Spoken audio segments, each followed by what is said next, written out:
Okay, Ruben, let's see if this works. Will this be the same? Yeah, it's going to start in that room now. I don't think so. Dude. Yeah, see, now it's correct. Yeah, but I'm still not there. Ruben, this has never happened before. It's not like I've done this a million times, but... Oh, hey! There I am, except for I'm frozen. Yeah? Would you confirm that I'm live? I'm trying to. I think I'm live. Hello, everyone. My name is Jennifer Liskey, and I think that we are live right now. You're good. Thank you. Okay, and this is delayed because I have my phone. This is all kind of screwy. I am going to introduce, we are here today because of the video that I did last Tuesday on promiscuity. And there was a couple people who didn't quite agree with what I said. And I invited two of them on the show. One of them was to never be seen again. But Ruben Jr. was absolutely ready and down to be here. So if I'm doing this right, and I don't know, Ruben, can you hear me right now? Yeah, I can hear you just fine. Okay, cool. I don't think that your video is on though. Is that right? Right. I have my phone flipped over. Okay, so just me on the screen today. Is that right? Right. Okay.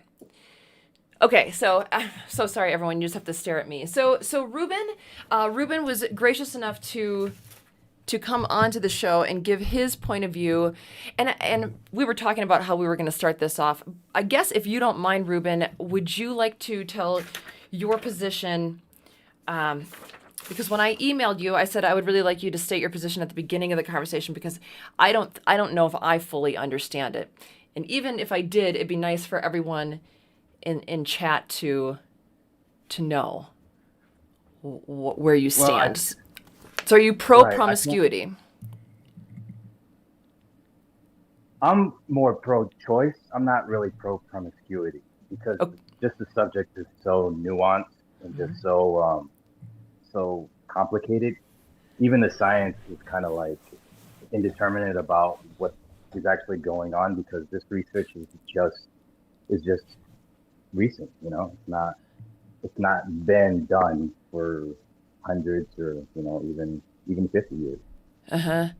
So what? But yeah, I felt like the tone that you had was very against my message. Was I misunderstanding you? It wasn't against the message, but it was against the information you were putting out. Okay, so if that makes a difference. Sure it does.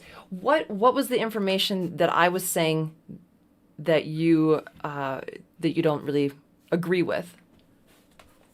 There was a lot of points you made. Let me bring them up. So there was a lot of assertions made that sex is kind of, let me put it here, sex is like a precious jewel. And every sex act you commit is like a devaluation of that jewel. Other problems I had was the stats that you had put up about divorce and self-esteem. The science is inconclusive at worst, and at best, the science says there's no causation, that there's more correlation between low self-esteem and promiscuity versus casual sex causing low self-esteem. Okay. So we have murky science. Yeah. But it should, and this is the graph, actually, sorry, for people at home. Actually, display only. Let me do this. For the people at home, can you see this graph? This is the graph that I was referring to when I made the claim that the more sexual partners a woman has, the higher the rate of divorce. And that is also true with men, according to potentially murky science. But what I have discovered is, so you see the zero partners divorce rate is the lowest always, Right. from the 80s, 90s, and 2000s. And then the more sexual partners, the more it tends to go up. Right. So is the science 100% on that? I don't know, but the reason I wanted to make that video is because I feel like it seems to me that people are far more bombarded with the notion that sex isn't precious. It's not like a jewel. It's just a fun thing, and the more people you give it to, the more empowered you are. And I just don't feel like there's a lot of voices saying anymore, like, hey, whoa, hold on. Hold on. Maybe we don't have to have sex with everyone just because our hormones are telling us that that's a good idea because we have a hard dick or we're horny over somebody. That's Right. So my right there, you I'm listening. right. So you have 2 points there. Okay. So the first point is that the murky science at least kind of suggests that higher partners cause more divorce. I'll get to that in a second. Okay. The second point you made is that the culture is promoting pro-sex, and you don't hear a lot of voices giving you the other side. Is that correct? My understanding? You have understood me correctly. Okay, so let me get to the first point. Okay. So the IF studies that you mentioned, the chart, Yep. do you have it up on your... No, I'll do it. I'll do it right now. Yeah, the actual website. Yeah. Okay, IFSstudies.org. so right. So if you look down onto figure 2, it says the percentage of women who attend church weekly. If you see the stats on that one, there's a linear correlation between women who go to church more and the and how many partners they have. So what the study is saying, let me see if I can find the direct quote here. Generally speaking, women who have multiple sex partners are less likely to be regular churchgoers. So this study was it was seeing the effects of having multiple partners and divorces, but it was also adding in the likelihood of those people going to church. So what they concluded with that study, let me see if I can find it. Because I think I had it here somewhere. Something to the effect of that.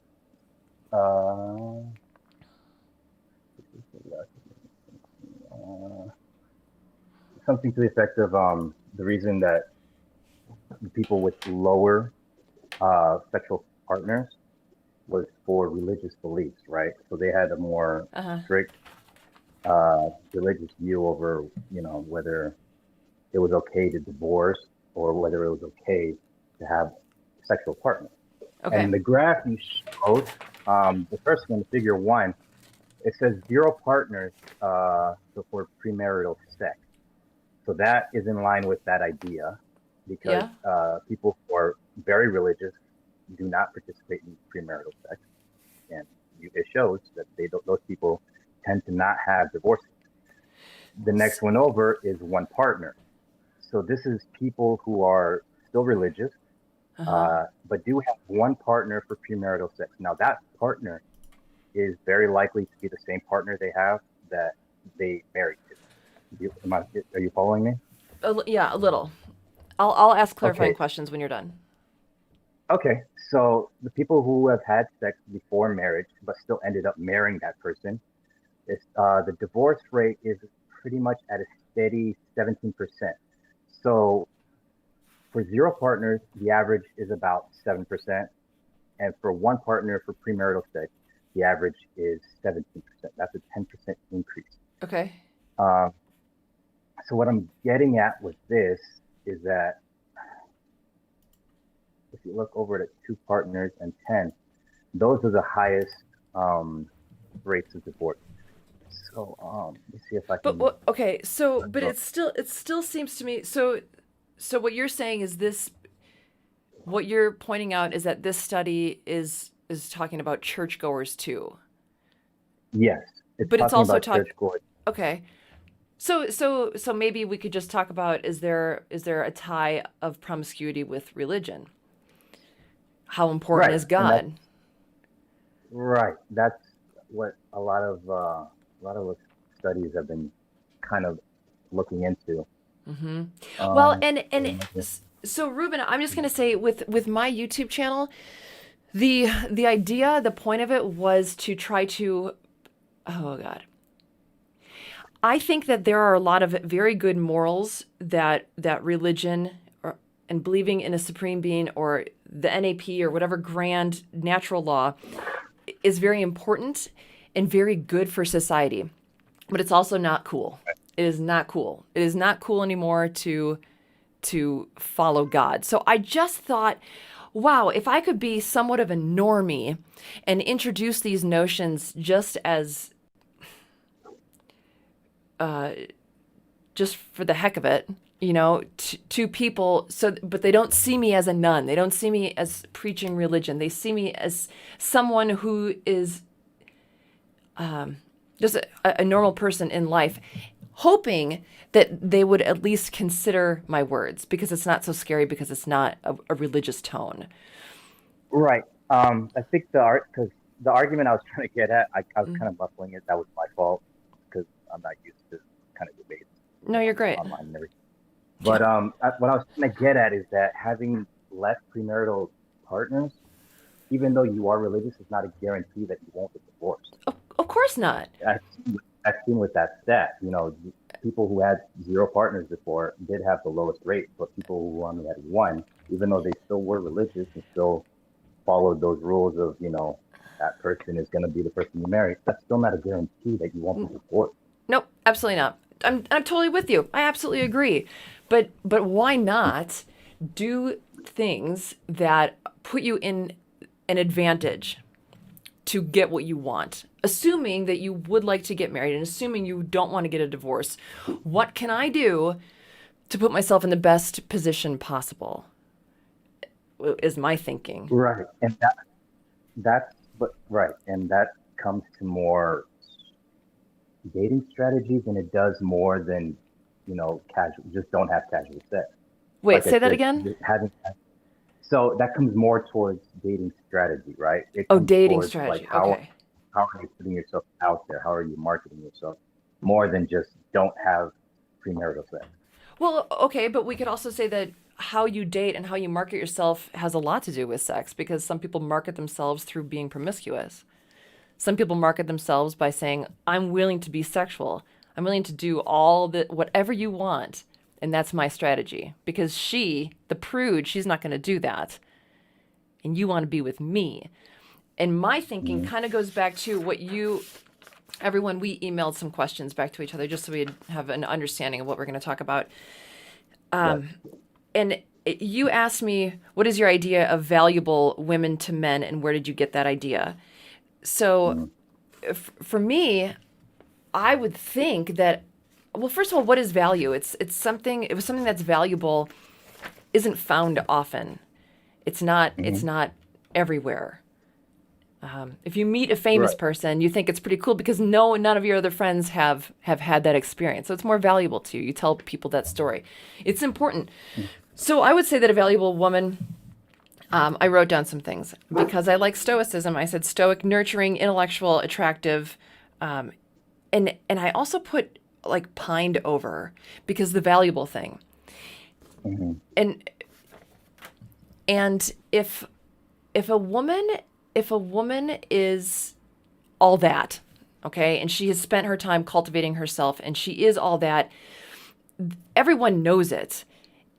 And I think that brings out the best in men competing for her. Just like I think if you have a guy who has all of his shit together, women are going to put their best foot forward and try to be the best person to gain the attention and love from that high value human. That was wordy. But that would be a dating strategy. It could be considered. Maybe. I don't know. I mean, would you say that sex or not sex, or what kind of sex falls into that? I think it's this confusion over what value is just a lot of people overthinking it and not really looking at what Okay, so But you think people are overthinking sex, I really and do. you No, do. I'm saying, I think people are overthinking what they define as value. I didn't say that sex was valuable. There's a difference Yeah. because Okay. ha- I'm you sorry. cannot have sex with someone and still be perceived as valuable enough to have a marriage. Just like you can be perceived as promiscuous and still be seen as value for marriage. Mm-hmm. It's the idea of what is valuable to the opposite sex is what people have have just muddied up. That's what I'm saying. Okay, so So you're thinking that what people put value on, perhaps they shouldn't be putting value on, or did I'm I saying to? there's a so so let me explain what my idea of value is, and I love then that. that'll explain what I'm trying to say. Okay. So I see value even in dating in the purely economic term. So how I define value based on the book I've read, The Education of Millionaires. Um, the definition of value. Let me throw it up right here. The definition of value is filling a need for someone and then demonstrating that value to that person. So that's how I define value. Okay, I like it. So Would you say it one more time? So my definition of value, which is the economic definition of it, which I Uh-huh. got from the Education of Millionaires, Uh-huh. is value is fulfilling a need and then demonstrating that value to that person. So Mm-hmm. it's not enough to have that value. You have to market that value to the other person for them to even notice it. Do you Yeah, understand okay. that? Okay, okay. Okay. So in terms of value in dating, what is valuable to a man is different from person to person. So one man can see promiscuity as valuable, Uh-huh. and another person can see that as non-valuable. It Uh-huh. depends on what value they're getting from that person. Now, I know a lot of people will say, well, guys see sex as valuable because, they just want to get something from a girl. Not necessarily the case. Because again, value depends on what you're getting from this woman. And I think I have a study here. I'll pull it out later, but one indicator of value that promiscuity has, not always has, but does have, is a sense of intimacy.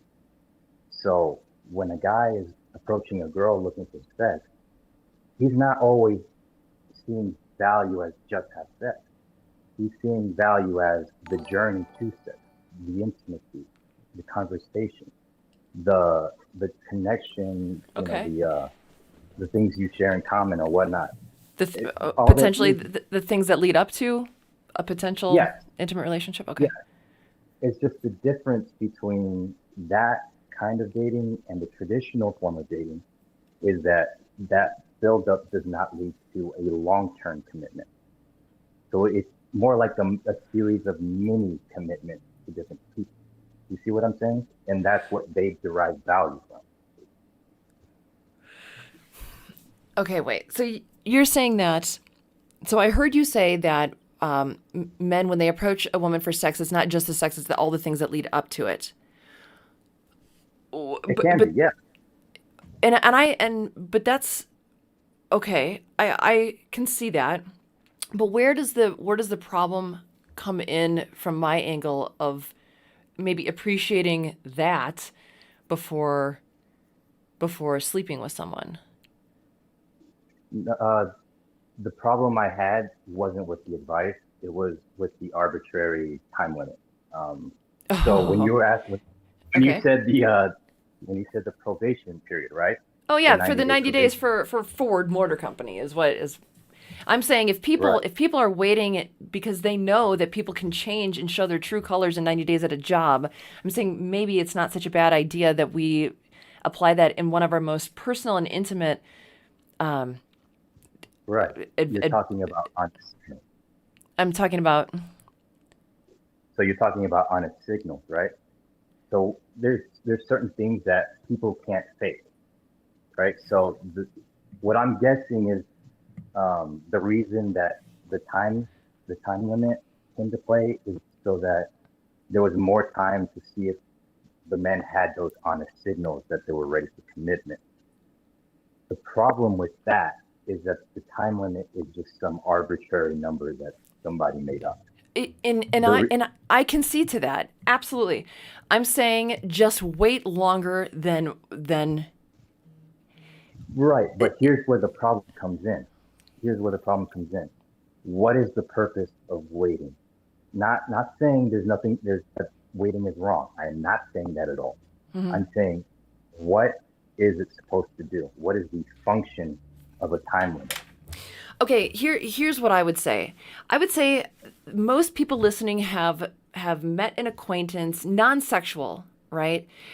Had a coworker, a friend, a family friend, and after a little bit of time, they discovered that person was not a good person, and they Mm-hmm.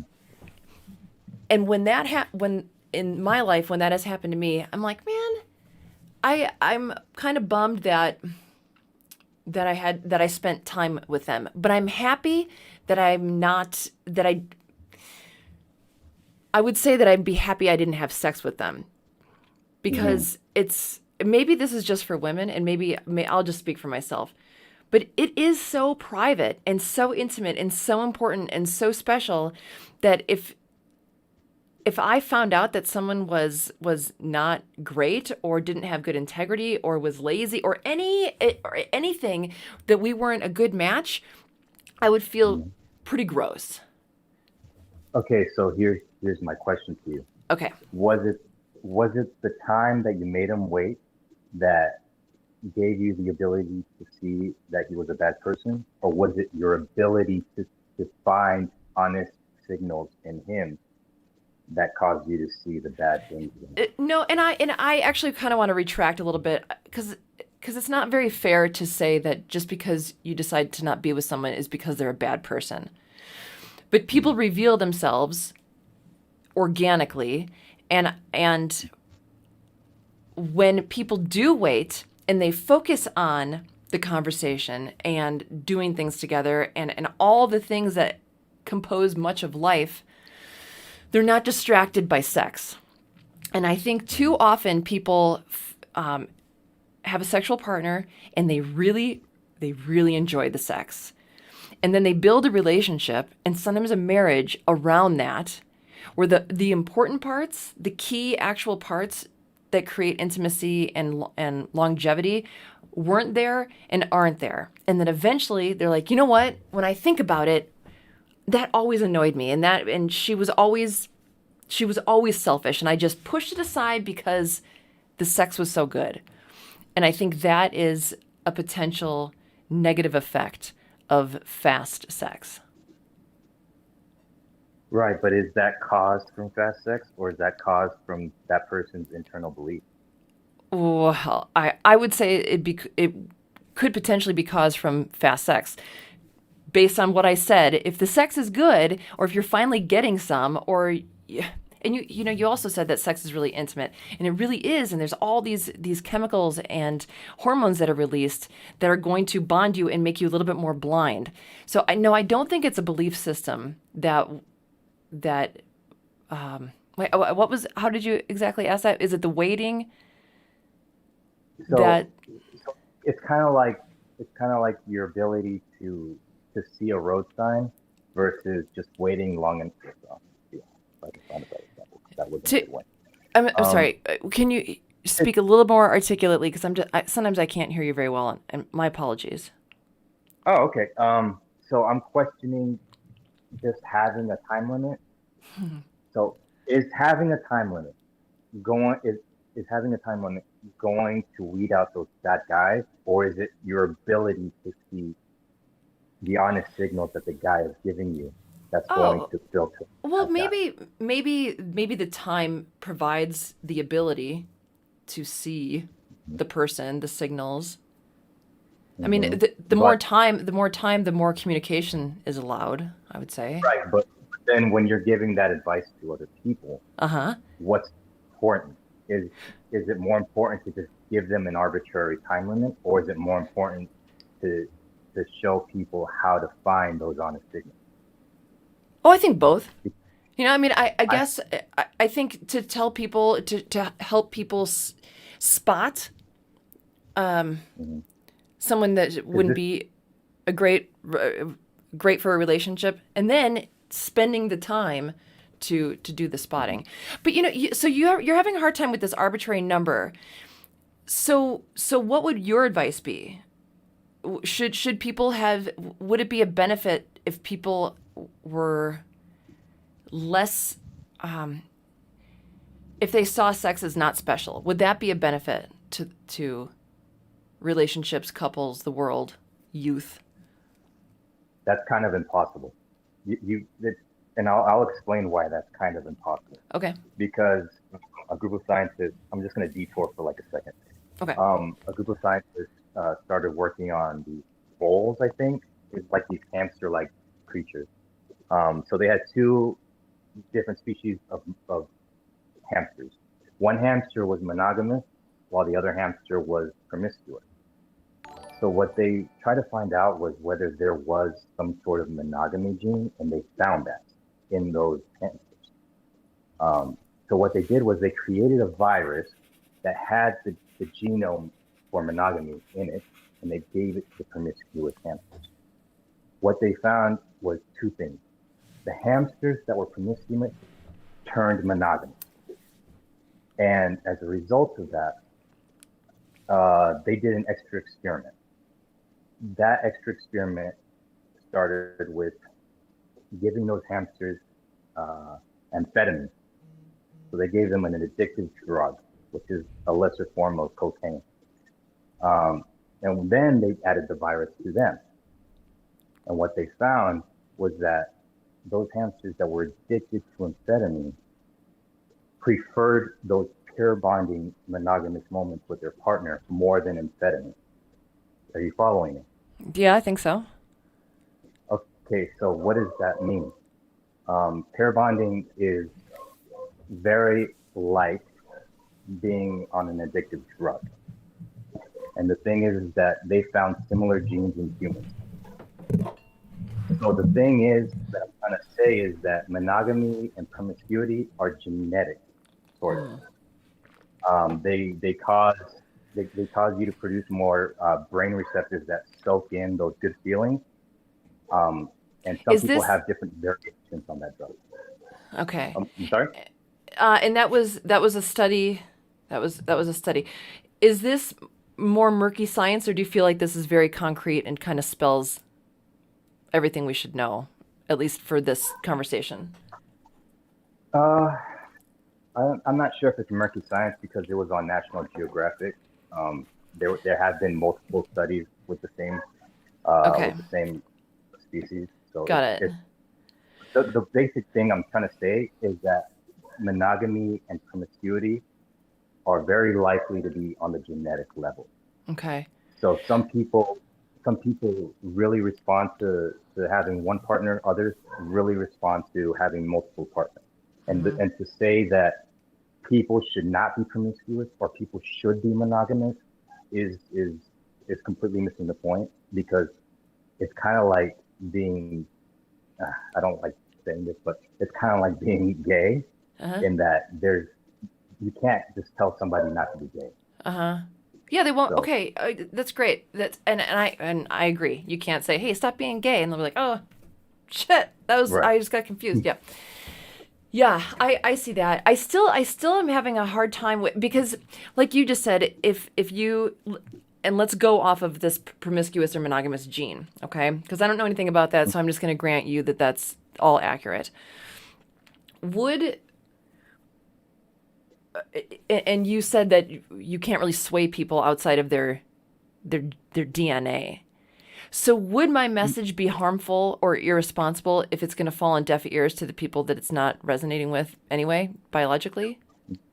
No, the message itself is not harmful. I think it's kind of like what I told you about the abstinence only movement, where it's like, I think the president of the Planned Parenthood once said, "We have no problem with abstinence. It's the abstinence only part that I think that we have a problem with." So, yes, telling people how to have safe sex, telling people whether promiscuity is right for them, absolutely. I mean, to not do that is completely irresponsible. But it is also irresponsible to not also say, well, if you do want to do this, well, here's how you can do it safely. Here's how you can go about it. Yeah, Here's what you sure. can do to protect yourself. There's nothing wrong, but to say that, oh, just don't do it. You know, we don't want to hear it. You're devaluing yourself Excuse me. to do this. You're not having self-worth if you just give it up like that. Like, that is totally irresponsible. Because again, like, people have predispositions. Yes, you can sort of sway people to be monogamous or promiscuous, but they do have that genetic default. If you don't understand what I'm saying. Mm-hmm. Yeah. Would you have been more comfortable with my video if I had at the end said, but if you're going to have a partner, here's how to buy a condom, or here's some safe methods to protect yourself from STDs, or like would have been better if I would have done a little safety thing at the end? Do you think? It would have been better, because the funny thing is that you don't see that at all. And believe me, I have been to hundreds of female dating sites, just on YouTube and on their websites, and you just do not see it. Wait, you don't see? Oh, you don't see people? Okay. Yeah, and I guess maybe you're right. I've never watched a YouTube video and then they reminded me that about condoms or something like that. But even saying it, I feel like I sound like a fucking idiot, because doesn't everyone, and maybe that's me being an idiot, doesn't everyone know that condoms are available and that you can put one on a penis? Yeah. Okay, so what were you saying is not at all said on women's dating sites? How to go about promiscuity in a safe and responsible way, without slut shaming, of course, because usually they do a bit of slut shaming where it's like, well, don't devalue yourself, know your worth. If he isn't buying you everything and paying for everything, well, then he doesn't value you. It's like completely attacking guys, and it's not at all like any kind of like, well, you should not, you should not do this kind of irresponsible behavior. You should, use a condom, make sure he is doing the bare minimum of responsible promiscuity is what we're after here. Okay. Yeah. Okay. So I think that's wonderful. And maybe that's a YouTube channel idea. But I even with everything that you said, I still feel very comfortable with my video. And I think that you are right. I think there's people that would hear my message and be repelled. I think you said that in the comment section. This is why people are so repelled by. Well, they were repelled. This is just my guess. Like I said, I nowhere near speak for most people. The thing is that what made me have an issue with it was only two things. None of them had to do with the message. The only two things that I had a problem with was the muddy science, and two was the fact that there was no other side. There was no safe promiscuity message either. Yeah, and I don't think you'll get that from my channel. If I'm going to speak honestly with you right now, I don't know if you just is that the first video you've ever seen of mine? I think I've seen one other one. So yeah, so I have about 70, and I will never do that. I'm just not that YouTuber for you. You know what I mean? So there might be another one, but that's not my. I never had any intention of trying to change anything. Believe me, if I wanted to try to change it, that time is long past and gone. Do you feel? But do you feel like coming here, it was helpful to say your piece and get the other side of the possibilities out there into the Ethernet? It was more like, no, it was more like when a message is said over and over again, and that message isn't challenged, isn't checked, people think that that's the consensus among everybody in the nation. Yeah, I think so too. I think so too. But that's what I think. That's why I put that video out, because it seems to me that the repeated message over and over and over is you are sexually liberated. Do whatever you want. You can fuck whoever you want. Have fun. It's your body. It's no big deal. Men love it. That's how you get a guy. You can show off your body, and it's a great thing. It's empowering to you. That's what I feel like this society is over and over and over and over and over saying. And me coming in with my muddy science of the 3 studies that I have saying, hey, it's okay to wait and really appreciate that person, because what you have is valuable. What you have to lose is something. You potentially have something to lose by going down that route. Okay, but here's the question I want to pose. Okay. Where in society is that? Like, where in society do you see that? Because the repeated, it's okay to have sex and it's okay to have multiple partners. where? Yeah, Where? every TV show, every movie. And I don't want to be like a political person that's like, oh, everything. No, but there is so Here's many the thing, TV though. shows and movies that show the power of sex from women. And I think classically of Sex in the City. I think that had such a big impact. When I went traveling to Thailand and India when I was 25 years old, I met so many people, so many women who, and I'm from Wisconsin. So they would say, "Oh my God, you're from America? So is everything like Sex in the City?" I'm like, "No, I'm from Stevens Point, Wisconsin. We have a lot of farms. It's pretty hick." And they were all so disappointed because they thought that that's what it was like. And the allure of that was so exciting. The liberation, the beauty, the parties, the attention. I think that is very much being sold to people right now. But it sounds like you don't. Well, the reason I say that is because is that being sold in schools? Is it really being sold in movies? How many movies are out there promoting promiscuity when most movies are promoting one man, one woman? It's the constant. Yeah, I think it can end up. The characters can end up together, but their zany journey is usually pretty promiscuous. How? How is it pretty promiscuous? How many sexual partners does that hero usually have in those movies? Then? Is it 1, 2, 3? It's usually 1. I'm gonna disagree. And you know what we can do, because I don't watch a ton of movies, but I do, and I don't watch a ton of TV, but I do.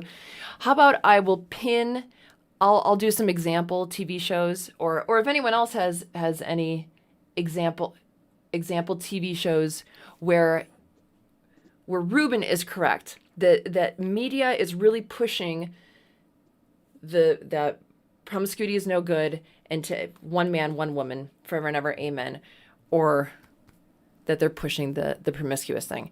And if the viewers don't have anything, that's totally fine. But I will I'll get some examples and put it in a pinned comment, because I don't want to be unfair. Right. And you accused me before of ghosting and going silent, and I'm not that kind of person, and I don't want to do that. So I'll give that to you. But right now I'm not. I'll go ahead and I'll give one example of pro-monogamy. You remember the movie Bruce Almighty? Oh, yes. It was, yeah. So in the movie, after he gets his godlike powers, after he's lost his girl. Oh, I know. Okay, yeah. You see his coworker begin to see him sexually, right? And so she tries to get him to have sex with her. And that's an example of promiscuity. But what happened in the movie, though? I don't remember. In the movie, he turns her down. So promiscuity is seen as a negative and he goes back to his girl. Okay. That's pro-monogamy. I'm not saying that's a bad message. I'm saying that society has seen monogamy and one man, one woman for the vast majority of history over, pro-promiscuity. Because usually, this is why I think people think pro-sex is in the culture, because it's in the music culture, which also dominates a large part of social media. So when they see people like Cardi B and Megan Thee Stallion, come out with a song called WAP, you can look it up, to see. Oh, yeah. People think, oh my God, this must be in such a society now, and it's gonna rot our kids' brains. That's not true at all. It's the same thing that happened with Elvis. Elvis was seen as that player guy that's gonna sleep with your girls and whatnot. He was a prude. Well, he wanted a prude. He did, yeah. So, but who was playing around the time he was? It was the Beatles. Were they promoting promiscuity? No, they had kind of like a wholesome family value sort of thing going on. So you said that historically it has been the push of one man, one woman. Would you say that trend has continued to 2020, or do you think there's any trend? Is it a straight line in your estimation? It's a constant. Just look at one big example is Disney. I mean, even their higher, their rated R movies. For instance, Deadpool. It started off as kind of promiscuous or something. He was sleeping with a sex worker, but at the end he ended up with her. He wasn't going around banging different girls left and right. He was very much like, oh, this is the one girl for me. And which movie was that? I'm sorry, I missed it. It was Deadpool. It's just another example of.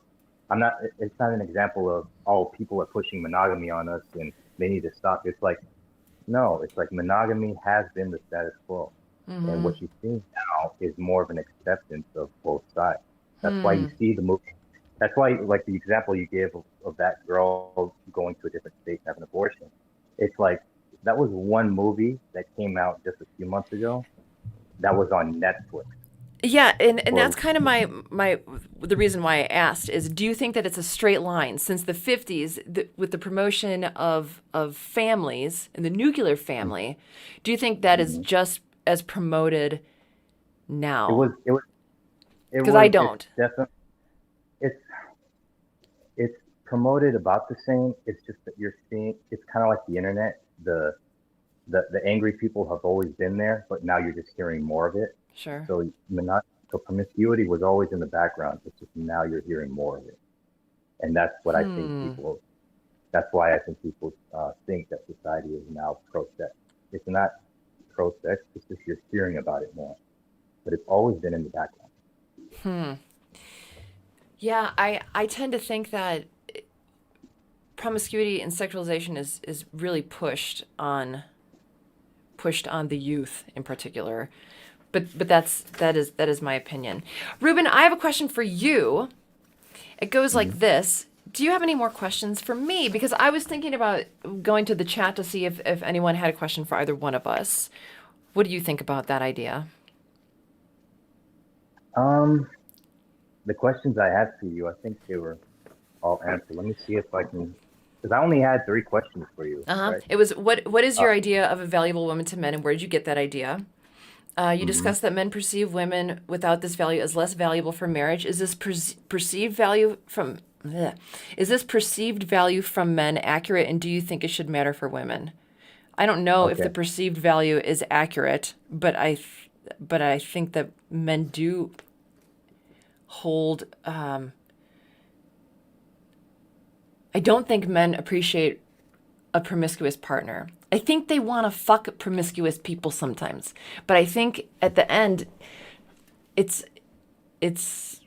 I just don't think that men like it as much when they're looking for a partner for long term. Over time, I've seen a pattern of women comparing themselves to cars, and men as the buyer of those cars.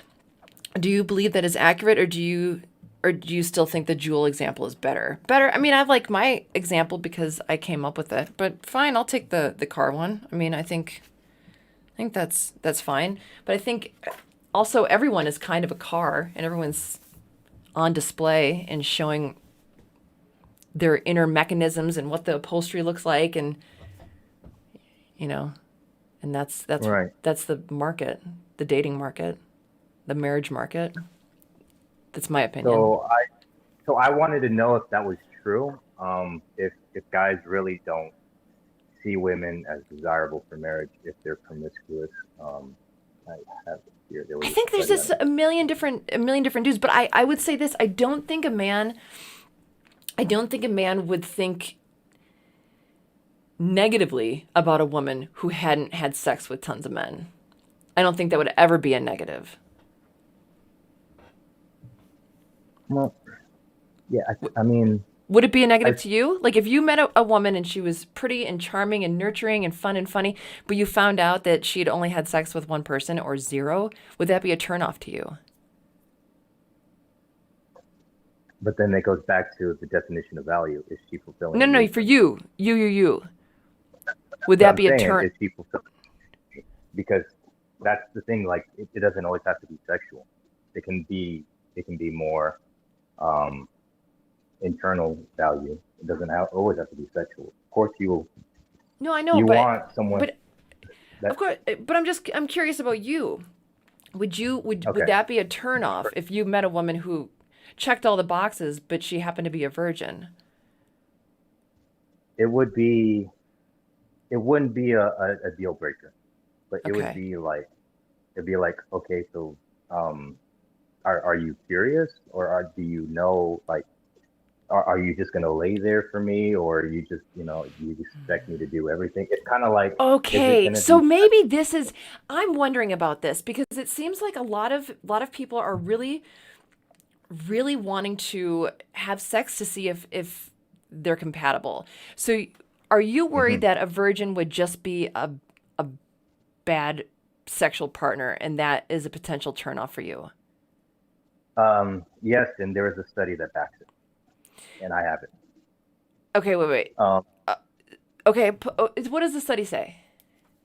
so the studies try to determine the sexual comfort that people have, the sexual self-esteem that they have. Uh, Um, the study asked both married and unmarried people um, the same question, and the result found that people who were married tended to have less sexual self-esteem People um, who are than. married?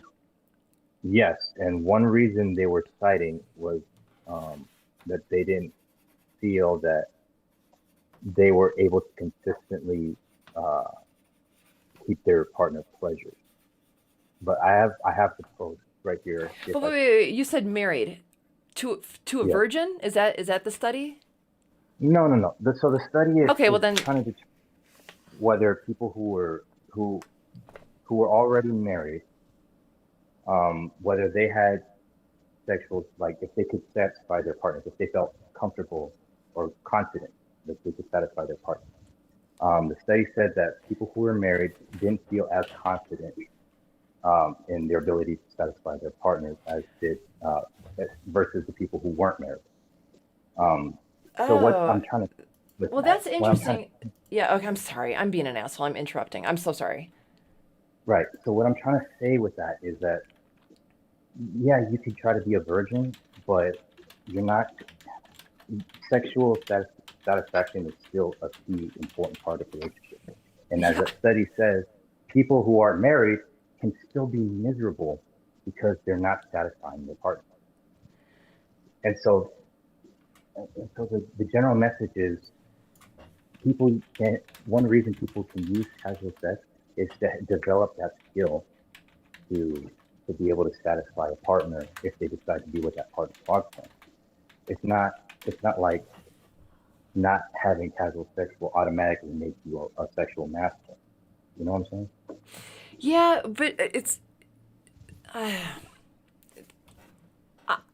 talk about murky science. Okay, so there was a study. But Yes. I think that we could find a lot of counter studies to that. Well, I'll go ahead and give you the study that I got this from. So it's from SciPost by Eric W. Dolan. It says, study provides new insights into predictors of negative emotions following crisis. Maybe would you email to me after? Yeah, I can email you all of the studies. Yeah. Do that, and then I'll put it. Oh, I'll put it in the notes of. Yeah, I'll pin it to this as a comment to this video, and then I'll get some studies up there too, and then people can take a gander. Does anyone here have any questions for Ruben Jr. or Jennifer Liskey? There's a little bit of a lag, Ruben, so they might not. All right, can you see the chat right now, Ruben? No. Okay. I just see the picture. Okay, got it. Me. There's a lot of people who would love a virgin. The Okay, chat was the chat was pretty active tonight, but I didn't get a chance to read any of it. Okay, so I actually have this study right here. It's from Psychology Today by Elyakin Kislev, PhD. I probably pronounced that wrong. Okay. It's titled Sexual Self-Esteem. Who has more of it? New findings suggest that married people tend to be lower in sexual self-esteem. Yeah. And you know what? That's kind of going with my wondering about selling promiscuity more and more and more. Now the science is going to start backing it that promiscuous is better. I don't know. I don't trust 2020. I'll tell you what. Well, the good news is that science right now is inconclusive. It's not saying either one is bad or good. Let's all just calm down. Let's just all calm down. It's not the end of the world. Yes, I understand. Ruben, I think you are just so wonderful for doing this. Jennifer, you're rushing him. Listen, please. Keen, I'm sorry. Huh. Yeah, no, I don't. No. People are either not being nice or they're not being constructive. I know. JH77, I want Ruben to answer the question. Which question? Maybe this person will put. For Jennifer, can you trust that a 30-year-old woman is a virgin if she says she's one? Well, CJ Mashigo, you know what I would say? The more time you have with her, the radar will probably start to go off, because if she starts pushing for sex or as being more sexual with you as a 30-year-old virgin, then she's probably not a virgin. But if she's like, this is why, and let's go to church, and this is why I think this, and I think her actions will back it up. Was there a question for me? No. That was the answer or something? Not yet. Oh, yeah. Someone said answer the question, but I can't see. Ruben's answers were not constructive. Well, to be fair, I didn't ask him a ton of questions. I mean, also to be fair, I'm not getting paid for this. I'm not a professional debater. I'm some guy on YouTube, but he's some guy on YouTube. I did look at the studies. Like I said, I can post everything I have just so everyone can see it for themselves. You know. No, Ruben, don't you worry. I think you're. Someone asked, "Is a virgin a loser?" Oh, I don't know. That you don't. Oh, I asked you about if you met a woman who was a virgin, would you think she's a loser? But I don't. Do you want me to answer that? Yes, you did. He dodged them. Well. Yeah, well, you kind of did. You were mainly concerned that she wouldn't be good in bed. It would be a concern, but it wouldn't be a deal breaker. Okay. So, my personal opinion, that answer is horrible because it devalues the woman. That virginity is not a low value thing. I mean, would you be more comfortable? Would you be more excited about a woman who checked all of your boxes if she had 10 sexual partners? Again, it's not really about the number. It's about what value is she offering. Does she, if she had 10 sexual partners, were they, was was was were they good partners? Like, was she going after high quality guys, or was she going after the homeless community down the park? See, and that's kind of that's that's kind of my point, though, Ruben. If someone is promiscuous, but that's not. But again, that's not an attack on casual sex itself. That's an attack on her inner belief system. That's an attack on her well, she own can believe boundaries. anything. She can believe anything, but it's the giving of her body that she's doing freely and often and without restraint or and she's short-term thinking. I mean, wouldn't It that? doesn't have, no, it doesn't have to be with restraint. Is it restraint if the guy checks all of the boxes? So if the guy waits, if the guy does everything right, checks all the boxes, and then after 90 days they have sex and it doesn't work out, and she does that 9 other times, is she a low value woman? You know, how I kind of think about red flags, and what you just said made me think of this. Mm-hmm. So let's say, I don't know if you guys can see. No. These are different color pages, and I kind of look at red flags as like looking with binoculars out into a field, okay? And if all you see from miles away is red flags, that's not good. But if you have to put binoculars on and look way back, and it's just a shit ton of red flags, and then and then there's a few white, and then red, and then white, and then white, and now it's miles of white, then I would say, even if someone had a bunch of red flags, go for it. There's enough white for, oh God, there's enough white around the time frame, of reality, of where you're at right now, of a contemporary. I cannot spit this out, but Yeah. I would say that if a woman was promiscuous, but it was a long time ago, and then she stopped that behavior, then I would think that her value could be reconciled a little bit.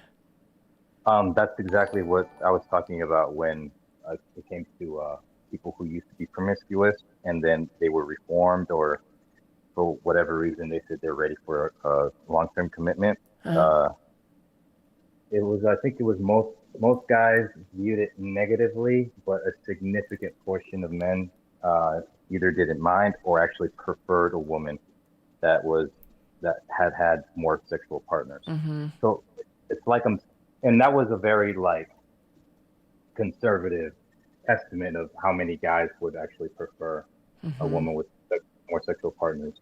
The study ends with saying that the number of sexual partners is not the only indicator of a high value woman. There's also other things that go into it. So it's very likely more men would prefer these promiscuous women if they had other things that they were offering as well. Yeah, I can see that. I also think it just depends on who you are and what kind of person you want to be with. Because there's some men who would never, who just wouldn't tolerate that, and that's the kind of person they are. Right. And birds of a feather flock together.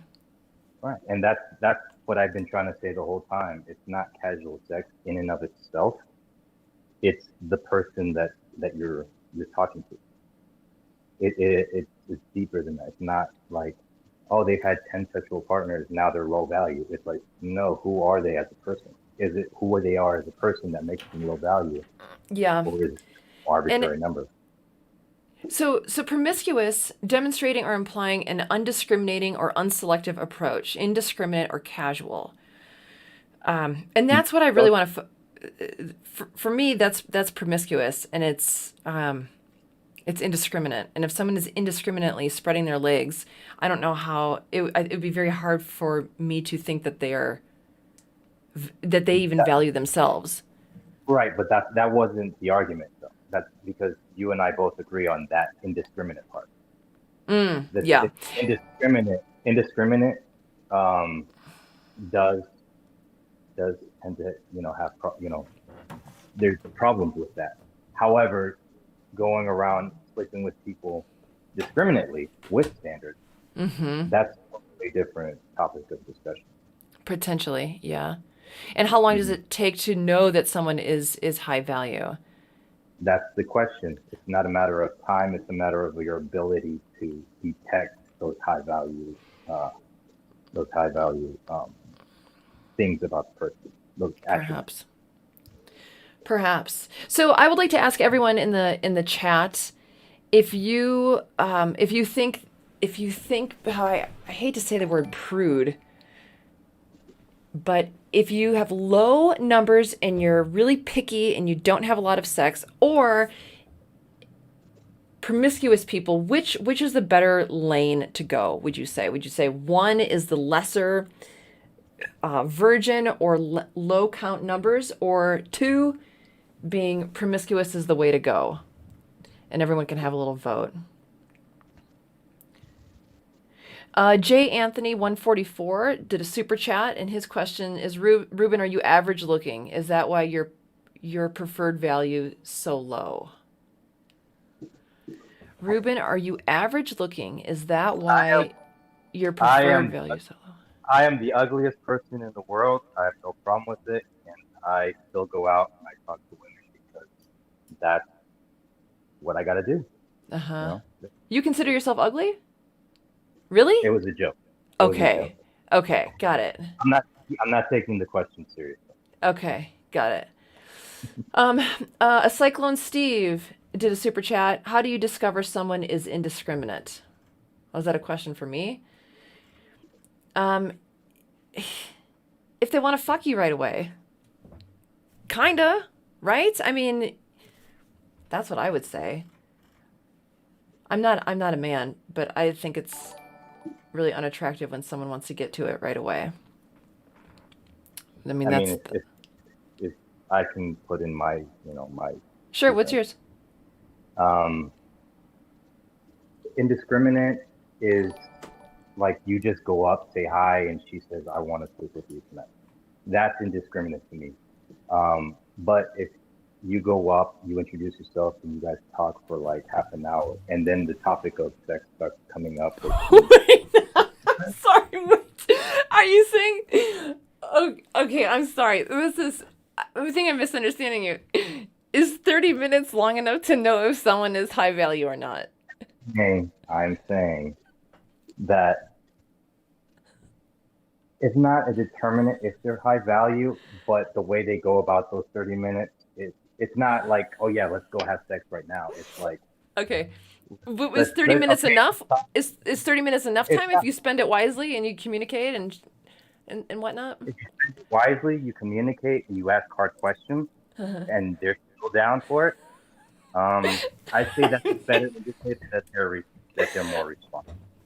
That shit cracks me up for some reason. Oh my god, I think that is because funny. It's the time frame. It's 30 minutes for a day.